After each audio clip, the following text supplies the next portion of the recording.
Hello there and welcome back. Today I want to discuss about one of the most obscure part of the Octatrack. It's something that took ages for me to digest, and still I'm using it often in my performances. Sometimes I'm not even yet comfortable enough to use it because sometimes leads to very unpredictable thing that is the actually cool stuff. And actually it's also the characteristic that this sampler has that I didn't find in any other sampler in the market. Before going into that, as usual, some way you can support the channel and you can subscribe to this page. You can buy from the affiliate link down below, or you can become a Patreon, and that is the best way to support me. You will find a lot of more content and exclusive stuff. All right, let's go back.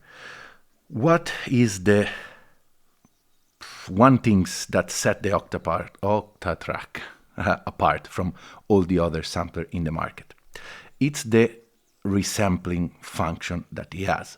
So basically you can select and dedicate whatever tracks to listen what happened inside the Octatrack or listen to what come into the input and then playing it back in real time. What does it mean? It's like you can have audio or other sample going in on the other tracks, and then on one tracks you can listen to the main output of the Octatrack, or just to separate the track, record, and then play it using triggers. As you basically, it becomes another sampling track, but is listening to what's happening in the memory of the Octatrack. It's a concept that initially was pretty hard to grasp. It started with the machine drum. So machine drum, the UW version, user wave version, has this sampling capacity that allows you to listen, sample, and then mangle the sample all in real time. On that machine was pretty limited, but in the Octatrack, of course, it become way more advanced to the point that I think I'm not sure if there's any other machine that allows you to do that.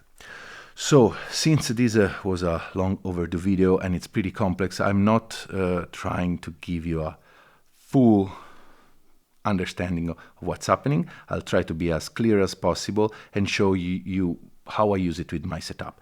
If you want to know more about the setup, it's basically the same as usual. You can check previous video that I put down below. And so in that one you can see how I use the track, but just to go very quickly, I have track 1 and 2. Track 1 is my input A and B, that is the input from the Vermona. Track 2 is a neighbor machine just for have more effects for using the Vermona still, the Perfourmer. Track 3 is my 303, my abstract instrument. Track 4 I'm using usually as a field recording effects ambient machine, so play just samples. Track 5 in another sample, and usually I use it for pads or melodic stuff that I recorded previously. Track 6 is my drum sample track, usually for kicks or other rhythmic stuff. Track 7 is my resampling flex track, and it's the one that we will go analyzing today. And then track 8 usually was a master. Right now I'm using as another true machine for the microcosm. So I send it via Q, I send the audio to the microcosm, and then the microcosm come back in track 8. So this is my, I don't know, classic vibe, and it's what happened. You're listening right now to all the track except track 7. I set up things so whenever I slide from scene A to scene B, scene B now is scene 2, I tune down the volume of all the other track, and I have the recording. The recording basically is the flex machine, what the flex machine does. So we will do that step by step, so you'll understand better. From here, I can go, let me save the project first, so we can go back to this. What happened now, as you can see here, this is the recording that I have.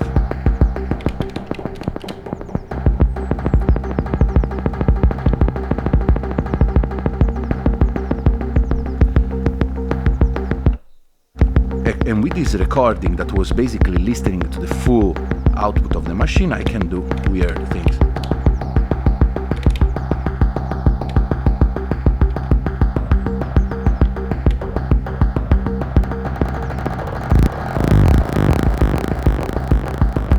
And then I can go back to what's happening. Okay, let's do an example step by step so you understand really how to set up the machine and what you have to do. So I will select a new pattern, and now this pattern, maybe that wasn't one. Okay, this is an empty pattern. So whenever you choose another pattern, the setup for the machine that you select for the track stay the same. But you will have to put back the triggers to open the audio engine and to listen to everybody. So usually I just set a trigger everywhere, except, okay. So right now I will have to put some MIDI trigger to play something. So let's just do a quick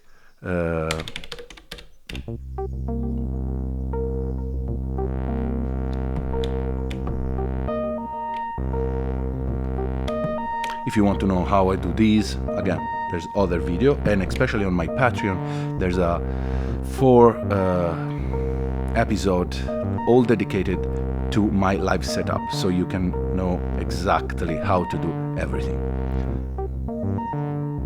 So right now, we are listening to track 1, 2, and 3, and basically the Avalon, as you can see here. So now we can start telling the machine to listen to that, resample, and play that. Like how we do that. So first you select your flex machine. I decided to have track 7 for that. You double click that, and when you double click, you can assign the play. And I just choose the recording buffer 7. You can choose any recording buffer. The recording buffer, basically, there's one for each track. And what confuses me at the beginning was that you can use on track 7 the recording buffer on track 1. So to make things easier for me, it's just like assign the play and the buffer on the same track. So track 7 has recording buffer 7. So you press yes. Basically, from now on, whatever happened on buffer 7 can be played. So once that is done, you have to put the recording trigger. So you do that pressing function and rec. Now you are on the recording 7, so the recording buffer 7 setup. Usually here you put a trigger to start the recording. You can put a trigger like this, so it means that, let's play. As you can hear, as you can see, every time that you do the length of 16 steps, it starts again. And this little triangle going there, it means that it's recording. Maybe you want to have that, but usually what I want is just like tell the machine record now for 16 steps and then stop recording. To do that, you do a conditional trick. So basically you press function and 1. Now this has become yellow. It means that the first time it will record, and that's it. To make it record again, you need to arm and press yes. And that is pretty good, because so you can do changes, you can have the other stuff doing different melodies, whatever you want, and then when you want to record, you press yes. It is quantized, can be also not unquantized, but usually if you press yes, if you put a trigger, of course it will start every time that it starts the sequences. Otherwise, you can have it unquantized and just press yes and it will start the moment you press. But I prefer to do like this. It can be extremely complicated, so let's keep it very simple for now. So once you do this, there's another setup you can do. You can press the recording trig and it will tell you what the machine will listen. So it can listen to AB, just to the input, to CD, or internal. So basically everything that the machine is working on. So basically your out. In this case, we only want to listen to the internal sound and record those. Sometimes, if you do different projects, you can just want to listen to AB or CD or everything, whatever. So remember to do that. Once you do this, again, you can tell the machine to record 16 or more or less step. So that's up to you. I always do 16. And then there are a few other setting trigs is how it works, the recording trigs. You source tree is main, because also you can decide to listen to single track. Instead of listening to the main output, you can listen to just, say you want to record just what happened in track 1, you can say that. But we want the main, loop whatever, and then press record 2, there's the setup 2. Function record. In and out, it actually, I never use it, but it actually had some volume fade in and fade out. And then all the other things never use. Yeah, read in the manual if you want.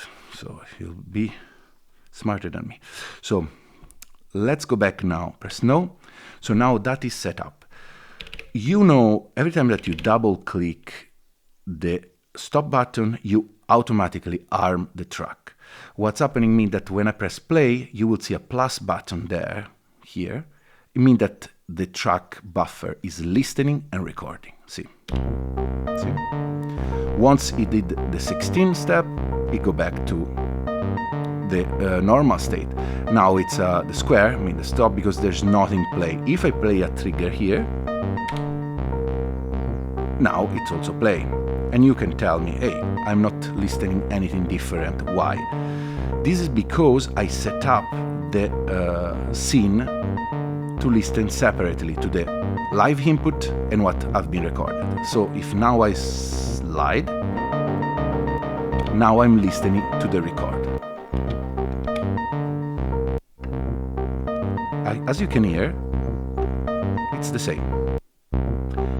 Except the other one finished a little earlier because probably I set up the fade out. So first, let me show how you can set up this juggling thing. How you do? First, you select Sina, press 1. We'll just work on 1 and 2. And then we go on the track 7 and you put cross level minimum. So it means that when this is here, track 7 will be at the minimum, so you won't listen. And then you have to set up all the other. Actually, I didn't set up anything, so I just set up that as minimum. So everything else will be listened.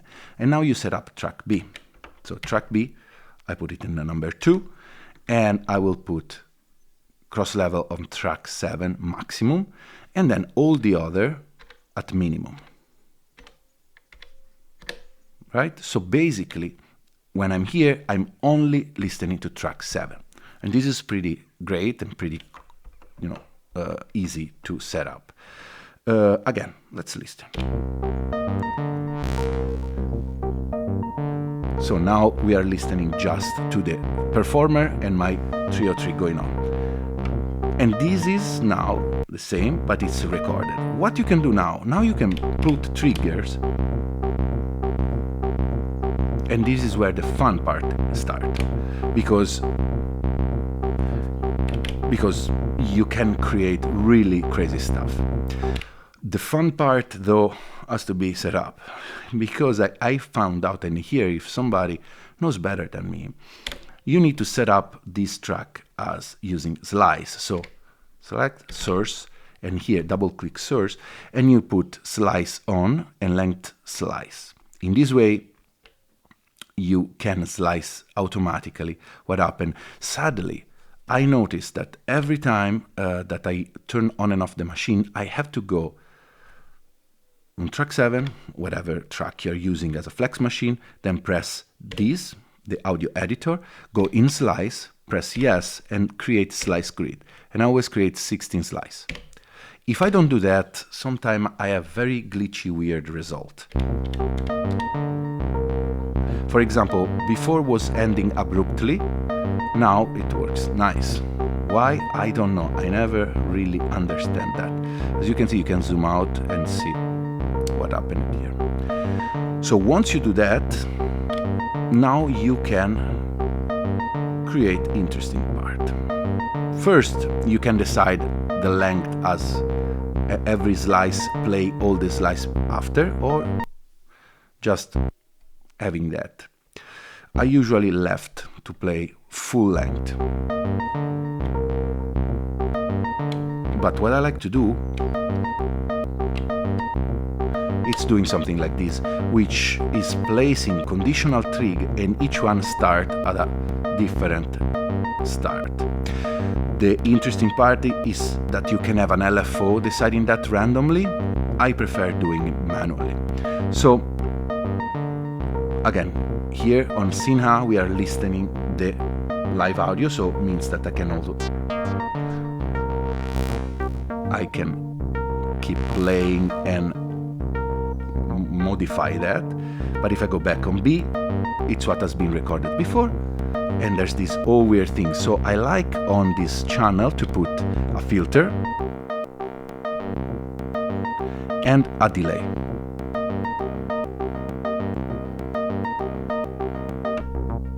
And from here you can start juggling between the two scenes. Of course, it needs to have sense, but... And what I like to do also is like conditionally select different effects, pitch,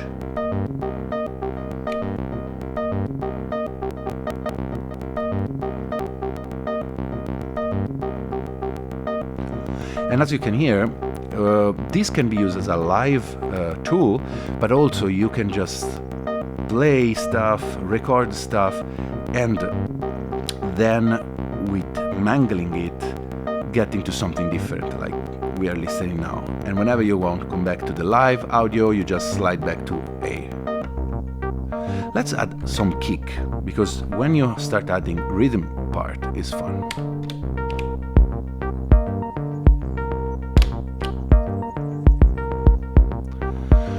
So now we know that before we recorded, but there wasn't no kick. So if I go back to here, there's no kick, right? And let's clean up this. Also, if you want to clean up the effects, you just press effects page and clear.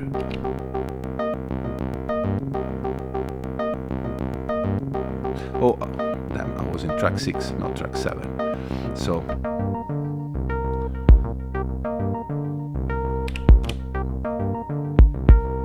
I should have been in track 7. That's something that happened, and so track 7, let's clear everything, and let's clear also the tricks. So now, if I want to record again, you need to not be on the recording page here. That's another thing that bothers me, because I always have to remember, if you are in the trig recording mode and press yes, you arm track, but it won't record. Instead, if you are not like this and press yes, it all and it record. So now it recorded, and if we go into scene B, here we are. Same. To have the same level also, you need to have the level to the maximum and volume to the maximum, I found out. That's another big thing that's bothered me at the beginning. If you record like this, I was always feel a drop of volume, so everything has to be maximum. So now on track B, on track 7, we have this let's play. Again, my strategy is always start like this, then you can that, and then put some triggers, start different slide.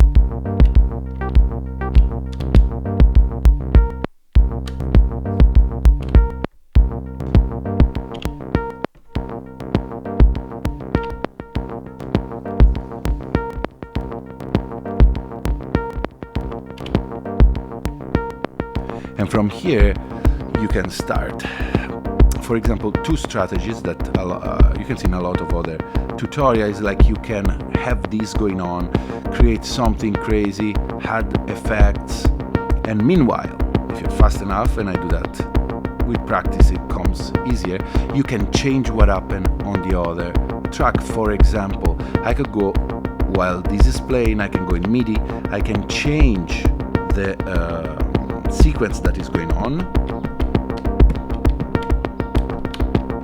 I can, I don't know, maybe I want to remove the kick and I want to tune down the 303 that I removed, and now I can slide back.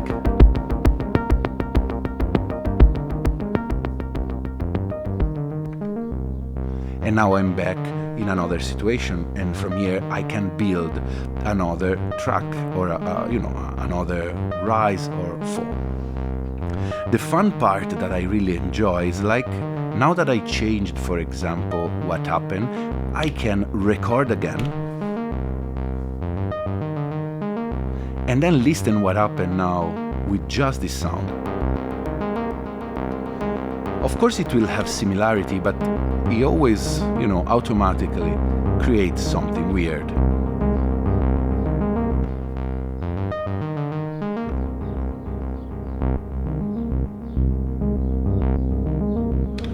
You can do weird things like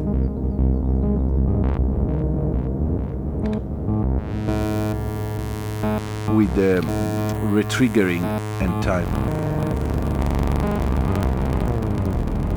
You can create all of this weird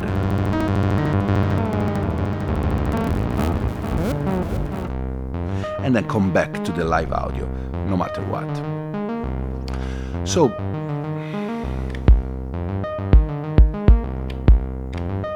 this is about it. There's some other more advanced things that you can do, and let's see a second the LFO, for example. So let's clean the source page, so retriggering is done.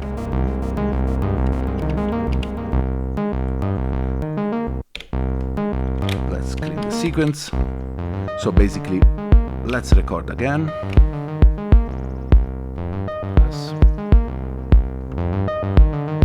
Fine, now we are listening to the recorded part. Let's say you want to create some crazy randomness.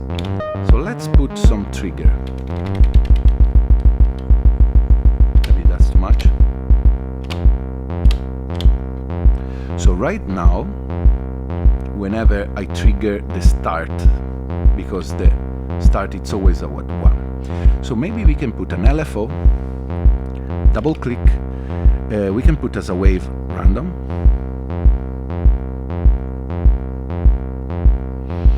and then the destination of that we can choose start. Now if you put depth, as you can hear, every time the start will be another slice and it's going to be random. And it could be cool because you can have your things going on here.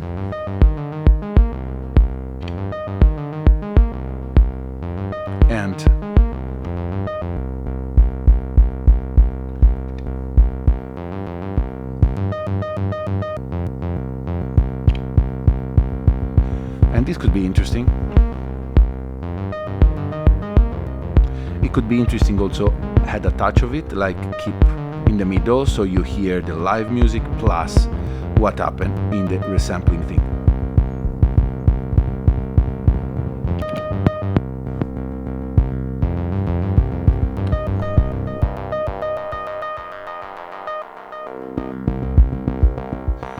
With this I found that it's interesting, like especially when you use with the microcosm. Now I press Q, so the Q signal goes inside the microcosm, and I have microcosm back here. And I can add some gliding, some effects.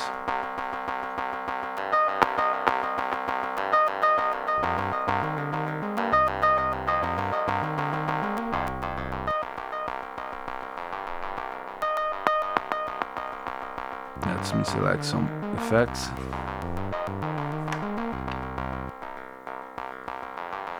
And then I can decide to come back to the live music.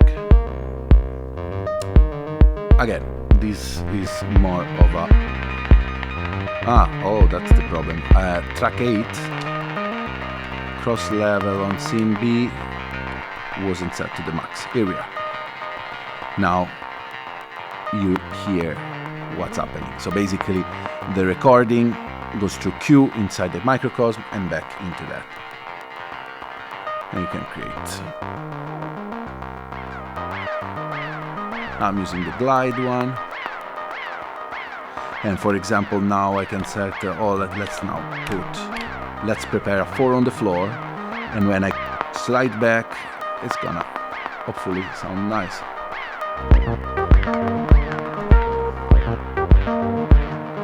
And this is a basic technique, not that basic, but it's a very common technique that a lot of people use with the Octatrack to create transition.